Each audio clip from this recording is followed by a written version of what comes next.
ప్రభువు పేరిట మీ అందరికీ షలోం. నా ప్రియమైన ఆధ్యాత్మిక కుటుంబ సభ్యులందరికీ మన ప్రభువును రక్షకుడునైన యేసు క్రీస్తు శక్తివంతమైన నామములో ఈ నూతన దినపు శుభములను వందనములను తెలియజేస్తున్నాను. ప్రియులారా, ఈ పరిశుద్ధ ఉదయకాల సమయాన నూతన నిబంధన మహాధ్యానము కార్యక్రమానికి మీ అందరినీ ప్రేమతో ఆహ్వానిస్తున్నాను. ఈరోజు దేవుడు మీ జీవితంలో ఒక గొప్ప కార్యము చేయబోతున్నాడు. నిన్నటి వరకు మిమ్మల్ని వెంటాడిన భయాలు, బాధలు, శోధనలు ఈ ఉదయకాలాన యేసు నామములో తొలగిపోబోతున్నాయి. అవును ప్రియులారా, మీరు ఒంటరి వారు కాదు. సర్వశక్తిమంతుడైన దేవుడు మీతో ఉన్నాడు.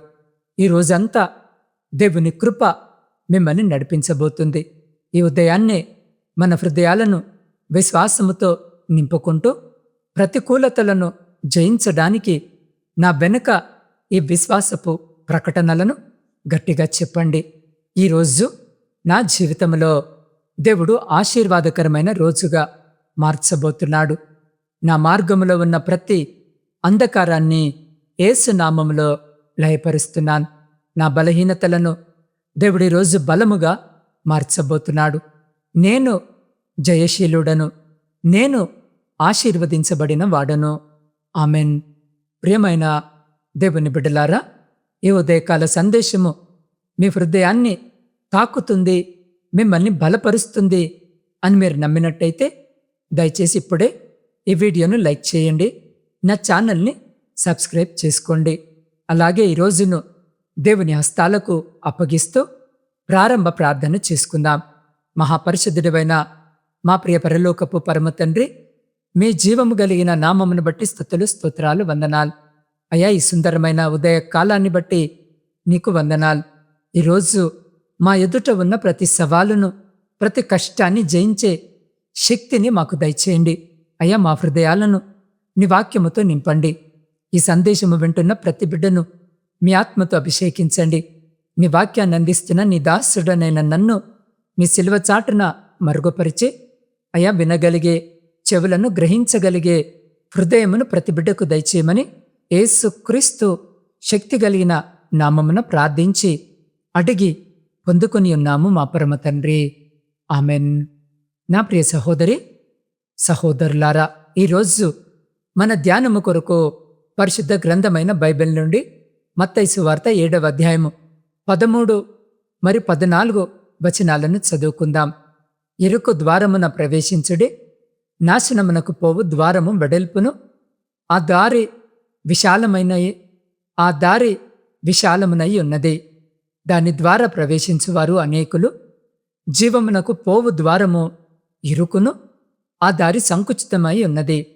దానిని కనుగొనువారు కొందరే. ఎంత అద్భుతమైన ఆలోచింపజేసే మాటలు కదా. నా ప్రియమైన దేవుని బిడ్డలారా, ఈ మాటలను సాక్షాత్తు మన ప్రభువైన యేసు క్రీస్తు కొండ మీద ప్రసంగంలో భాగంగా తన శిష్యులకు మరక్కడ కూడిన వేలాది మంది ప్రజలకు తెలియజేశారు. అప్పటి యూదా సమాజంలో శాస్త్రులు, పరిసయ్యులు ప్రజలకు కేవలము పైపై భక్తిని, సులువైన ఆచారాలను నేర్పిస్తూ వారిని తప్పుదోవ పట్టిస్తున్నారు. అటువంటి సమయంలో దేవుని రాజ్యములో ప్రవేశించాలంటే కేవలము పైరూపము సరిపోదని, హృదయ పరివర్తన అనే కఠినమైన మార్గాన్ని ఎంచుకోవాలని యేసు క్రీస్తు ప్రభుల వారు స్పష్టముగా వివరించారు. ప్రియులారా, ఈ వాగ్దానములో దేవుడు మనకు 2 మార్గాలను చూపిస్తున్నాడు. ఒకటి విశాలమైన మార్గం, 2 ఇరుకైన మార్గము. విశాలమైన మార్గం అంటే ఏంటి అనంటే నియమ నిబంధనలు లేని జీవితము, లోకము చూపే ఆకర్షణలు, సులువైన లాభాలు, పాపపు సంతోషాలు అన్నీ ఈ దారిలోనే ఉంటాయి. అందుకే ఈ దారిలో వెళ్ళేవారు అనేకులుగా ఉంటారు. కానీ దీని ముగింపు మాత్రము భయంకరమైన నాశనం. 2వది ఇరుకైన మార్గము. ఇది పరిశుద్ధత, నీతి, ఓర్పు మరియు దేవుని వాక్యానికి లోబడే మార్గము. ఈ దారిలో ముళ్ళు ఉండవచ్చు, రాళ్ళు ఉండవచ్చు, అవమానాలు ఎదురు కావచ్చు. అందుకే దీనిని కనుగొనేవారు చాలా కొద్దిమంది మాత్రమే. కానీ ఈ ఇరుకైన మార్గము మిమ్మల్ని శాశ్వతమైన జీవానికి, దేవుని మహిమకు నడిపిస్తుంది. అవును ప్రియులారా, ఈరోజు మన ఆధునిక జీవితాల్లో కూడా మనం నిరంతరము ఈ రెండు మార్గాల మధ్య నిలబడి ఉన్నాం. మీ ఉద్యోగ స్థలములో లంచము సులభముగా అనిపించవచ్చు, అది విశాలమైన మార్గం. కానీ నిరూపణగా నిజాయితీగా పనిచేస్తూ కష్టపడటము ఇరుకైన మార్గము కావచ్చు.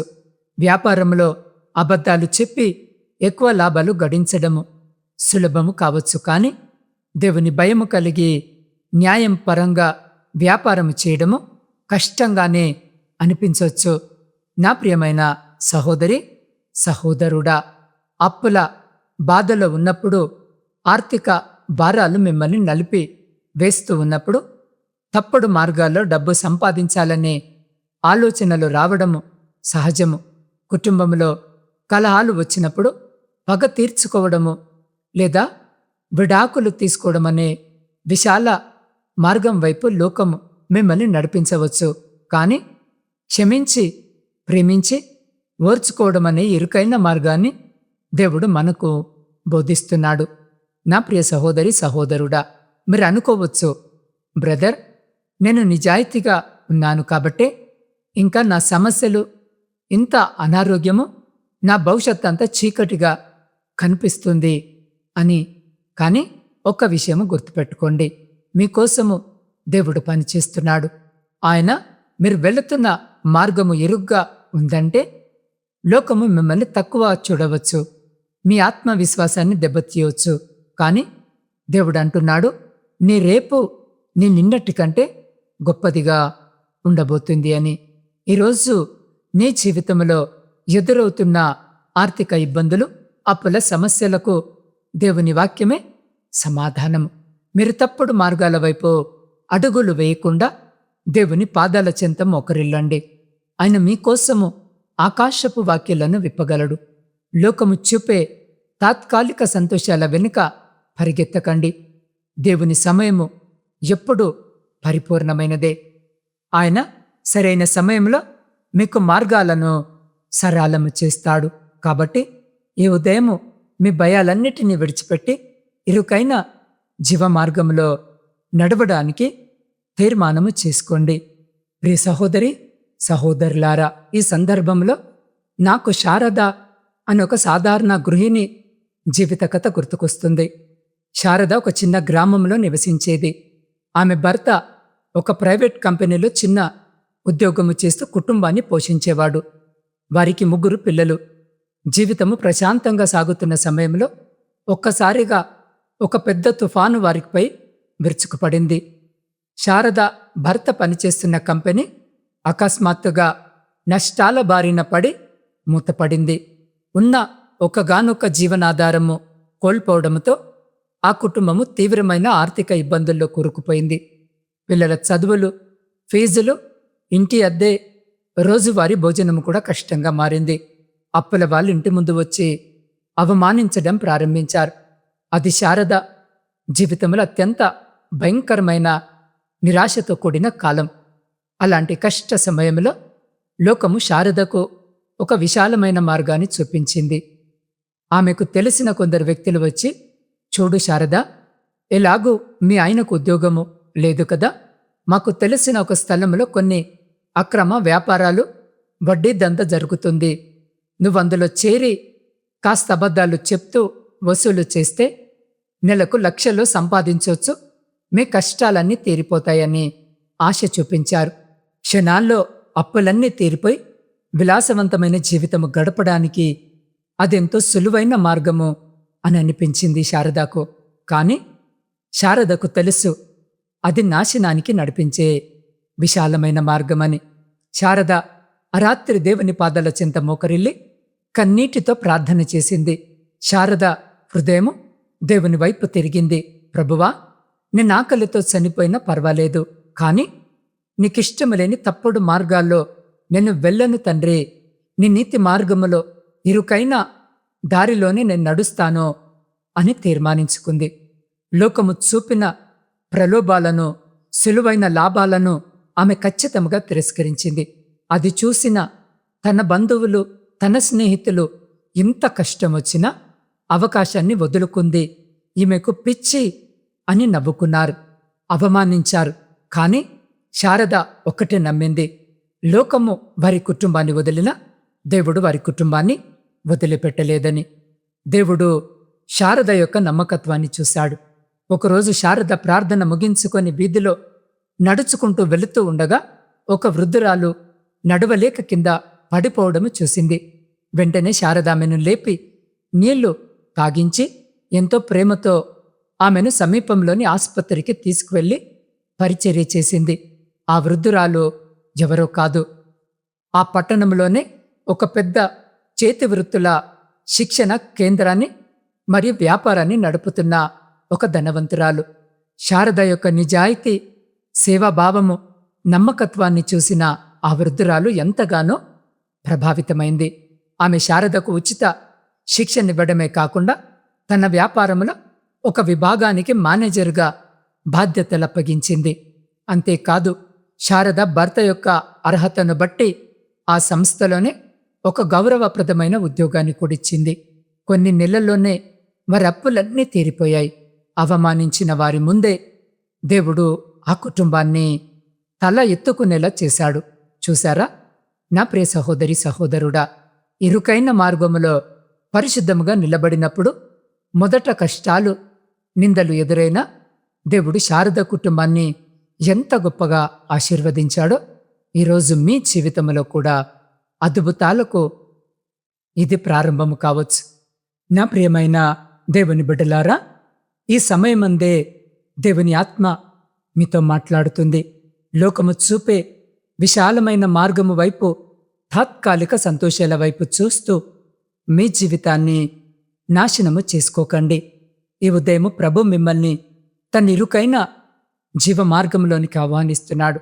మొదట కష్టముగా, ఇరుగ్గా అనిపించిన ఆ మార్గమే మిమ్మల్ని నిత్య జీవానికి, దైవిక ఆశీర్వాదాలకు నడిపిస్తుంది.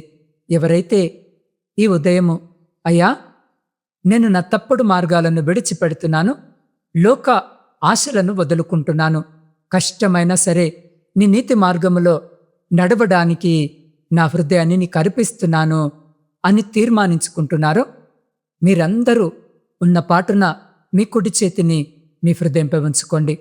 మీ కళ్ళు మూసుకోండి. దేవుని వైపు మీ మనసును తిప్పండి. మీ తీర్మానాన్ని దేవుడు చూస్తున్నాడు. ఆయన మీ జీవితంలో నూతన కార్యాన్ని ప్రారంభించబోతున్నాడు. ఇప్పుడే పూర్తి విశ్వాసముతో మనమందరము కలిసి చివరి ప్రార్థనలోనికి వెళదాం. పరిశుద్ధుడా, ప్రేమ నమ్మకము కలిగిన మా ప్రియ పరలోకపు పరమ తండ్రి, నీ పవిత్రమైన నామానికి కోటాను కోట్ల స్తుతులు, స్తోత్రాలు, వందనాలు. అయ్యా, ఈ ఉదయకాల సమయంలో నీ సన్నిధిలో మోకరిల్లిన ప్రతి బిడ్డను, ప్రతి కుటుంబాన్ని మీరు దీవించండి. తండ్రి, వింటున్న ప్రతి కుటుంబంలో నీ సమాధానాన్ని కుమ్మరించండి. తల్లిదండ్రులను, పిల్లలను నీ రెక్కల కింద దాచండి. చదువుకుంటున్న విద్యార్థులకు దైవిక జ్ఞానాన్ని, జ్ఞాపక శక్తిని అనుగ్రహించండి. ముఖ్యంగా విదేశాలలో ఒంటరిగా ఉంటూ చదువుకుంటున్న, కుటుంబ పోషణకై ఉద్యోగాలు చేస్తున్న బిడ్డలను మీరే కాపాడండి. వారికి తోడుగా ఉండండి.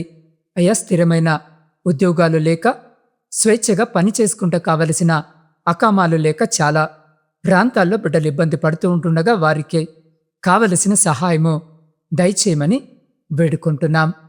అయా, ఉద్యోగస్తులకు వారి పని స్థలాల్లో కృపను దయచేయండి. నిరుద్యోగులైన యువతి యువకులకు ఈరోజు ఒక నూతనమైన దైవిక అవకాశాన్ని సృష్టించండి తండ్రి. అయ్యా, మా దేశాన్ని పోషిస్తున్న రైతులను, దేశ సరిహద్దుల్లో కాపలా కాస్తున్న సైనికులను నీ రక్షణలో ఉంచండి. వ్యాపారాలు చేస్తున్న బిడ్డలకు నష్టాల నుండి విడుదల కలిగించి అభివృద్ధిని దయచేయండి. వృద్ధులకు తోడుగా ఉండి వారికి కావలసిన ఆరోగ్యాన్ని దయచేయమని వేడుకుంటున్నాం. దేవా, అనారోగ్యముతో, దీర్ఘకాలిక వ్యాధులతో ఆసుపత్రి పడకలపై ఉన్న ప్రతి బిడ్డకిప్పుడే సంపూర్ణ స్వస్థత కలుగునుగాక. నీ గాయపడిన హస్తమును చాపి ప్రతి బిడ్డను తాకండి. విరిగిపోయిన కుటుంబాలు ఇప్పుడే యేసు నామములో సమాధానపరచబడునుగాక. అప్పుల భారముతో రాత్రిళ్ళు నిద్ర లేకుండా నలిగిపోతున్న బిడ్డల ఆర్థిక ఇబ్బందులను తొలగించి నూతన మార్గాలను తెరవండి.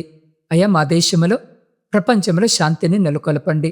ఈరోజు పుట్టినరోజు, వివాహ వార్షికోత్సవాలు జరిగించుకుంటున్న ప్రతి బిడ్డకు రాబోయే సంవత్సరాన్ని ఆశీర్వాదకరంగా మార్చండి తండ్రి. అయ్యా, నా ఆత్మీయ కుటుంబ సభ్యులు కామెంట్ రూపంలో హృదయంలో ఉంచుకున్న ప్రతి ప్రార్థన అభ్యర్థనను, వారి అక్కరలను మీరు తీర్చండి. ఈరోజు వారు వెళ్ళే ప్రయాణాల్లో రక్షణ దయచేయండి. శత్రువుల యొక్క ప్రతి కుయుక్తి నుంచి, ఆటంకాల నుండి విడిపించి ఈ రోజంతటిలో విజయాన్ని ప్రసాదించమని నజరేయుడైన యేసు అత్యున్నత నామములో ప్రార్థించి స్తుతించి అడిగి పొందుకొని ఉన్నాము మా పరమ తండ్రి. ఆమెన్. నా ప్రియమైన దేవుని బిడ్డలారా, ఈరోజు మీరు భయముతో కాదు, దేవుని శక్తితో ఆయన చూపిన జీవ మార్గములో నడవబోతున్నారు. లోకము చూపే విశాల మార్గాల వైపు చూడకండి. దేవుడు మీతో ఉన్నాడు. ఈ సందేశము మిమ్మల్ని బలపరిచినట్టయితే ఇప్పుడే ఈ వీడియోను లైక్ చేయండి. మీ కుటుంబ సభ్యులకు మరియు కనీసము 3 స్నేహితులకైనా, లేదా మీ వాట్సాప్ గ్రూప్లో, లేదా మీ వాట్సాప్ స్టేటస్లో షేర్ చేసి వారిని కూడా దేవుని మార్గంలో బలపరచండి. నా ఛానల్ని సబ్స్క్రైబ్ చేసుకోవడం మర్చిపోకండి. మీరు పొందిన ఆశీర్వాదాన్ని బట్టి క్రింద కామెంట్ బాక్స్లో ఆమెన్ అని టైప్ చేయండి. మీ ప్రత్యేక ప్రార్థన అభ్యర్థనలు ఏవైనా ఉంటే స్క్రీన్పై కనిపిస్తున్న నా వాట్సాప్ నంబర్కి సందేశాన్నైనా పంపండి, లేదా ఫోన్ అయినా చేయండి. నేను మీకోసము వ్యక్తిగతంగా ప్రార్థిస్తాను. ఇక రేపటి దేవుని వాగ్దాన సందేశములో జీవితాన్ని బండ మీద నిర్మిస్తున్నావా అనే ఒక ఆధ్యాత్మిక అంశము, మన జీవితాల్లో ఎలాంటి ఆశీర్వాదాలు దేవుడు కుమ్మరించబోతున్నాడో అద్భుతమైన రీతిలో ధ్యానించబోతున్నాం. కాబట్టి రేపటి దేవుని వాక్య సందేశాన్ని అస్సలు మిస్ అవ్వకండి. అంతవరకు దేవుని కృప మీకు, మీ కుటుంబాలకు తోడయుండును గాక. ఆమెన్.